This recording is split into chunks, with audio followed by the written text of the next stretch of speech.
Hey guys, How's1 back at it once again for a brand new video for you, and welcome to episode 9 of our MotoGP 13 Let's Play. Where we last left off, I just got the win in my home Grand Prix at Silverstone, and you look at the championship, there is 1 point between me and Louis Salom at the top of the championship in Moto 3. Alex Rin's only 11 points behind him. Maverick Vinales less than a race behind as well, still on 22 points.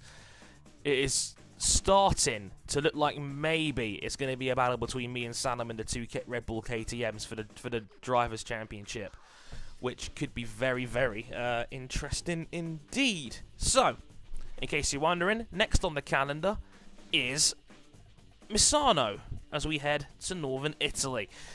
One of my least favourite tracks on the entire calendar, and one I've not actually driven around yet, which is going to be interesting. I've not rid a race around Misano, and in fact, I've tended to ignore the entire second half of the calendar, because this is where we're getting towards the section of the tracks I don't particularly like. And it doesn't help that Misano is a shorter track, which means it's going to be harder for me to catch up to the rest of the field.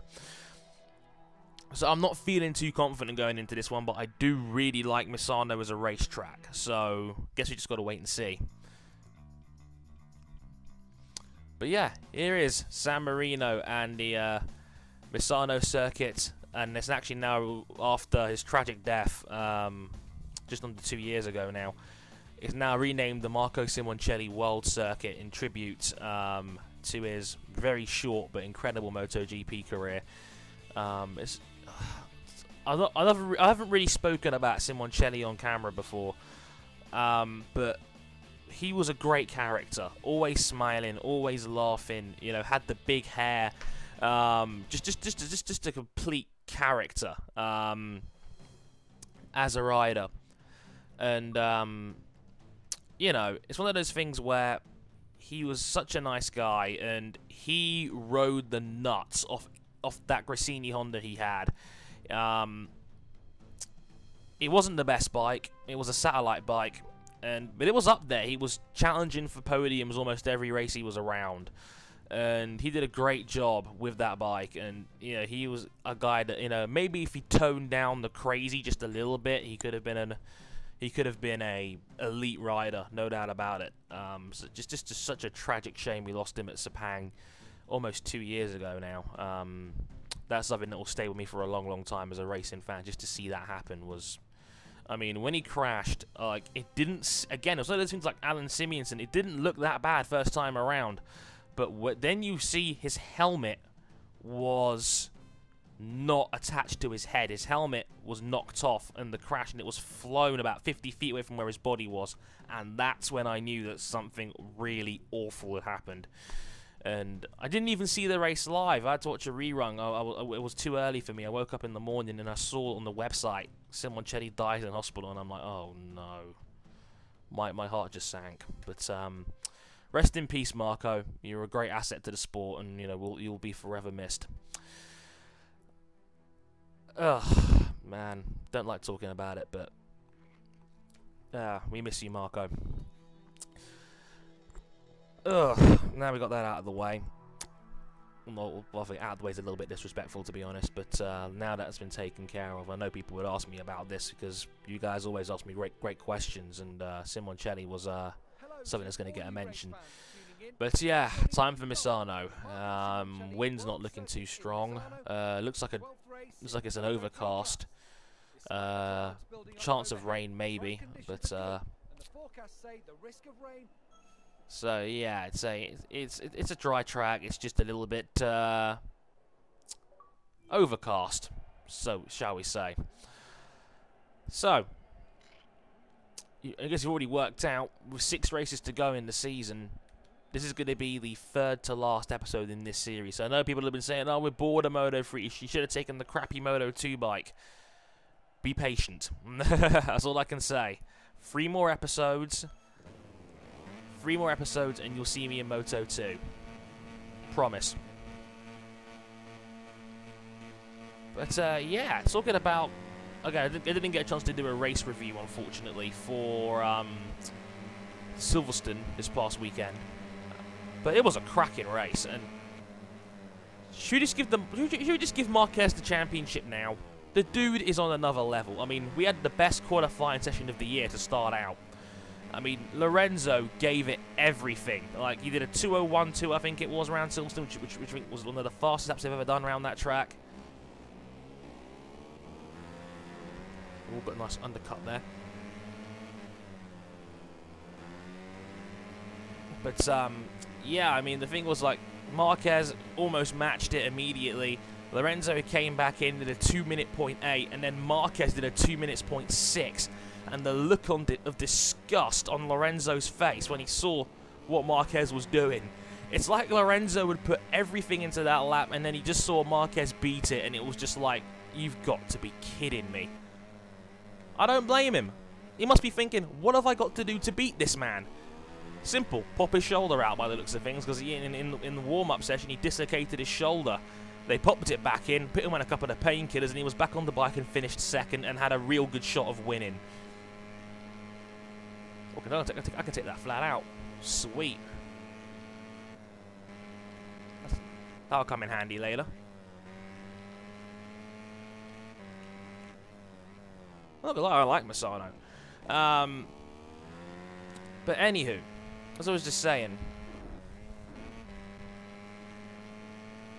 the thing is, like, Lorenzo really, really needed that win.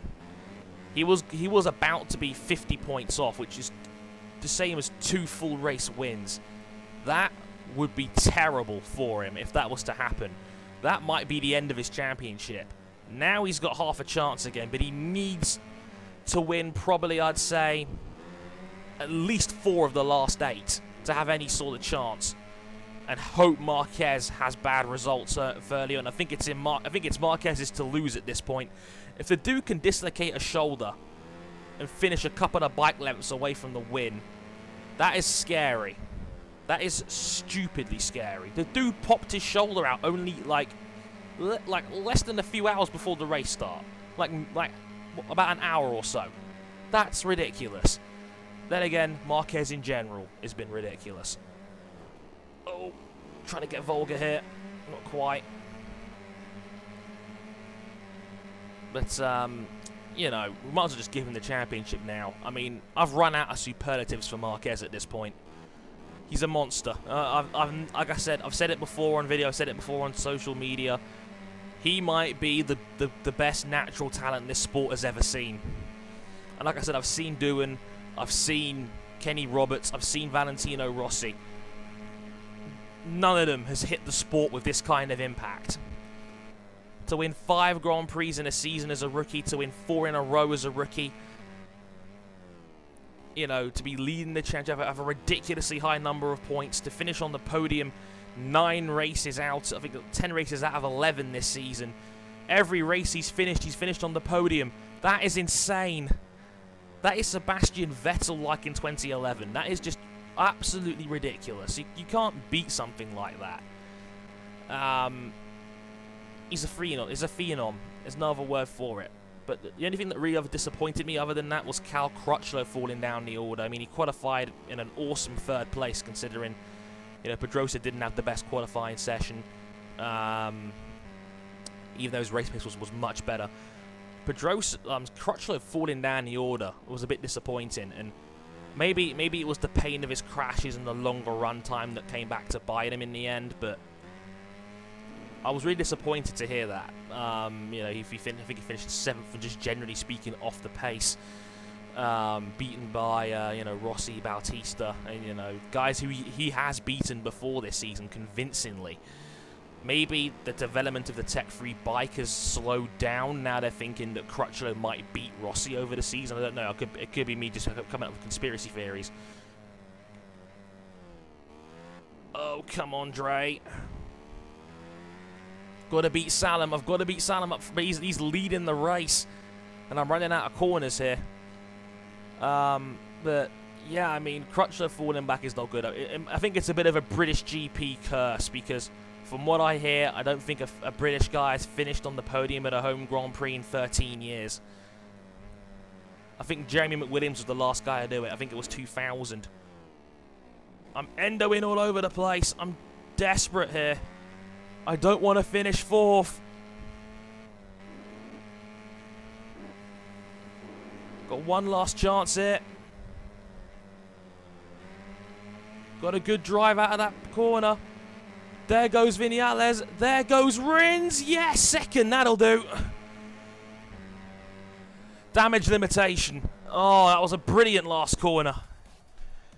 Just managed to salvage second. Oh, that was close. Whew. Worst case scenario, though, Salom won, which means he'll take 5 points out of me. In terms of the championship race, the gap's now 6 points, but as you can see, the gap between me, Rins, and Vinales is now growing. Vinales finishing 4th in the race means he's now 34. He's more than a race behind, and Rins is now 20 points back. So, quite frankly, given the fact that I'm trying to come back from the field and that Misano's on the shorter tracks on the calendar, that wasn't a bad result at all. Yeah, not a, you know, not a bad result at all. Quite frankly, just I wish it was someone else at the front rather than Salom. You know what I mean? 6 points means I can't take the championship lead even if I win and he comes in second. So I've got to hope Salom has other bad results, and I've got to start winning again. I know people have been saying, "Oh, Dre, up the difficulty to realistic," and I'm like, then I've got to qualify, and I know if I qualify, I'll be starting from like 7th or 6th instead. And trust me, you don't want to see a boring series. The way I've got it set up, I think, is perfect because. Well, I'm about to expert rep now. How about that? I think the way I've got it set up now is perfect for this series. It makes things interesting because wins are not guaranteed for me. You know, I've got to really fight for them like almost every time. Even though I must admit I'm better around some tracks than others. I mean, this may sound really strange to say, but the Circuit of the Americas is my best track in this game. It really is, and I have no idea why. But yeah, next up, round 14, 5 to go. We're at Aragon, the third of the 4 Spanish Grand Prix on the calendar. Again, another track I've not done any runtime around whatsoever. So again, I'm kind of going into this blind.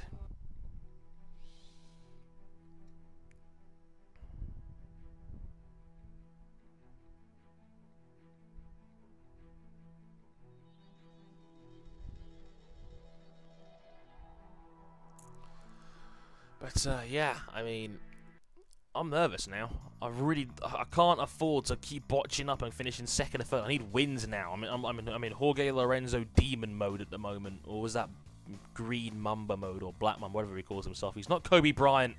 God. Anywho, round 14, Aragon. I must admit, it's kind of strange to see how now that MotoGP is so focused on the Spanish market, and it makes sense. Because after all, bikes are really loved in Spain. They have a proper system for raising drivers through the systems and all that. And, you know, the Spanish dominance is no coincidence. They properly raise their drivers through it. But, so yeah, Aragon, one of the newer circuits on the calendar. I think it debuted 2011. One of the longer tracks in the year, if you're on the slower bikes. It's actually not too bad in the MotoGP bikes anyway. Just over 5 kilometers long, 7 corners to the right, 10 to the left, and I love the second half of this track. I think Sector 3 onwards is brilliant. I love it. And again, another track where there's a whole heap of overtaking places here. First up, the almost right-angled first left-hand turn there. Just stick the front nose in, and you've got the move for sure going into turn 1. This sweeping section here, coming towards the start of the second split, is another decent place for overtaking. Again, one of those things where if you're a late breaker, you can make something work for you, Valentino Rossi style. The long sweeping bowl through to the start of Sector 3. Again, very fast run. If you're going downhill, you're going to be hitting over 160 miles an hour in the top-end bikes. Another way, if you're good under braking, get the front nose in there. You'll pass them down this massive back straight into a really fast bowl left-hand, almost like Indianapolis in a way. You're hitting 210 miles an hour coming down into the first part of that left corner. It's ridiculously fast. But yeah, welcome to Aragon. this is definitely one of those tracks where it's got a really, really high average top speed. So, despite the fact it's 5 kilometers long and its longest straight is nearly 1 kilometer long itself, it's one of those places where you'll definitely be able to nail it if you get it right. But yeah, one of the newer tracks on the calendar. It's now apparently a multi-purpose motorsports complex based on around technology, sports, and culture. Whatever that is. But yeah, gotta get the W here. But I've never been round Aragon before. This is going to be interesting.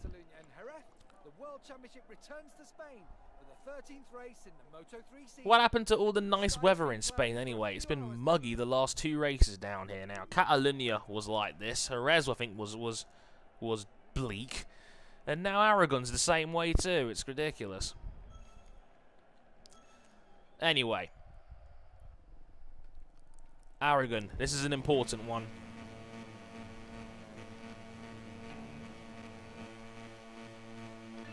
Oh, by the way, I also want to give a shout out to Scott Redding in Moto2 for winning the British Grand Prix at home.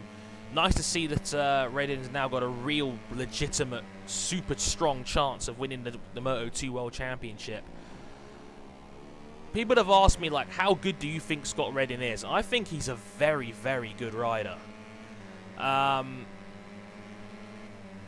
never seen a guy come in Moto2 and be so strong. And, you know, be able to have a legitimate title prospect in the second tier. I don't know if he's on the same level as Marquez or as even Paul Espargaro. I still think Espargaro is a little bit better than Scott Redding, to be honest. But, you know, it's going to be real cool to see them next year on effectively similar performance bikes. I mean, Paul Espargaro with Tech 3, Scott Redding with Rossini Honda. The thing is, I don't like Scott Redding very much. I think Redding's really arrogant. Whoa! There goes Danny Webb. Oh, actually, no, take it back. It's actually Tekka, actually. Sorry, Tekka. I had no idea that corkscrew was like that. It's almost like a mini corkscrew, that corner. It was really weird. Bit off track there for a minute, but we're okay. Still trying to learn this track, by the way. I've never done Aragon before in any MotoGP game. Late on the brakes. We're okay. I love that brick wall section, though. That makes for really cool photographs. Bit early on the brakes there. Oh, that's a bit naughty of me. Sorry, viewers. Didn't mean to do that. That was a driver mistake on my part. As you go down here now for this 1 kilometer long back straight, as Salom's down in 3rd. That's interesting. Hang in there, Viñales. I need your help.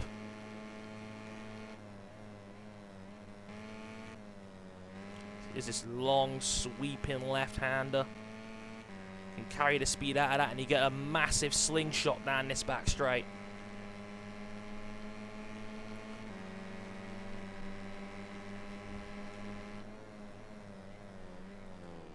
Got to brake later than normal down there as well. But yeah, I really don't like Scott Redding. I think he's really, really arrogant. It's like, there's a difference between confidence and arrogance, and I think Redding crosses that line into arrogance. I mean, what's he done to say he's better than Marquez? Like, he says he's on the same level as Marquez, and I'm like, dude, have you seen Marquez this season? Like, Marquez is having the greatest rookie season in the history of this sport. And you're saying you're on the same level. If that's the case, then why didn't the better teams come knocking? I mean, don't get me wrong, he was a hot prospect, because I know that multiple teams made offers for him. I get that, but at the same time, dude, be humble. Like, we know you're good.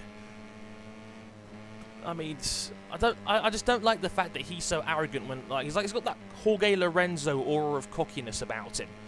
Like, Lorenzo really does think he's God's gift to MotoGP. And, you know, he's got a right to be, because he's earned the right to say that, because he's a double world champion. Redding hasn't done anything yet, you know. Win the championship, then get back to me. That's not a sealed thing yet. Like, one drop off the bike and an Espargaro win, and it's wide open again. Now getting the draft on Volga down here. That top 4 seems a long, long way away. that's going to be a problem. But I've got to try and chase it down. Don't get me wrong, I'm excited to see Reddin in the top class, and I think he's a very solid rider. I just think, be humble, you know. I've always liked people who are more humble like that. Anywho, top 4 approaching. Whoa! Okay, my bad. I did the whole braking and steering thing again. That always causes a high side. I actually tilted the right analog stick there by accident now. My camera acted all funny for a second. Is that Salom there in 3rd? I think it is. It is indeed.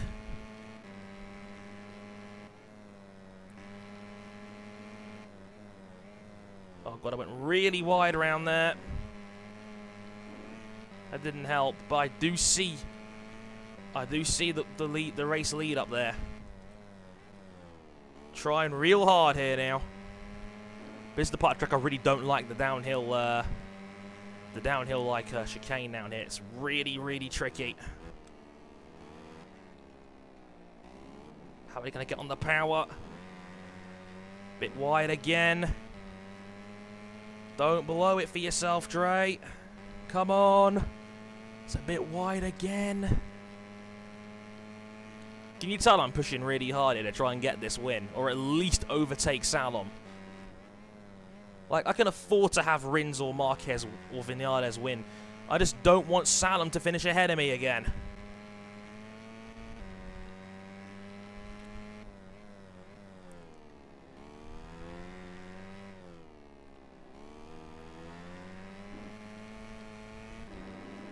Right, I've got to draft them down here and hope for the best. I know I can get a really good run out of the last corner, though, which might definitely be my only shot here. I don't want to finish 4th and bring everybody back into contention.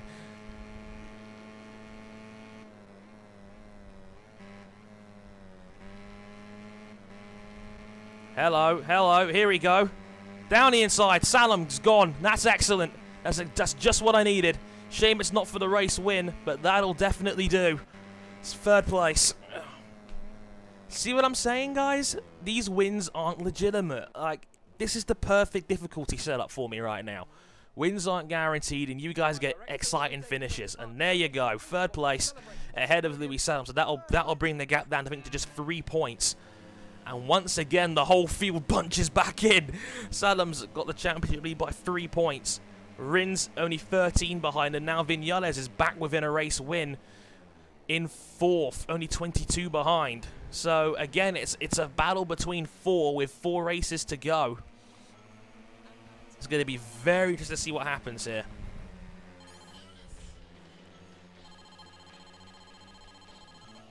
Wow. I think I had a shot at the win there, to be honest. I think I had a real shot at the win.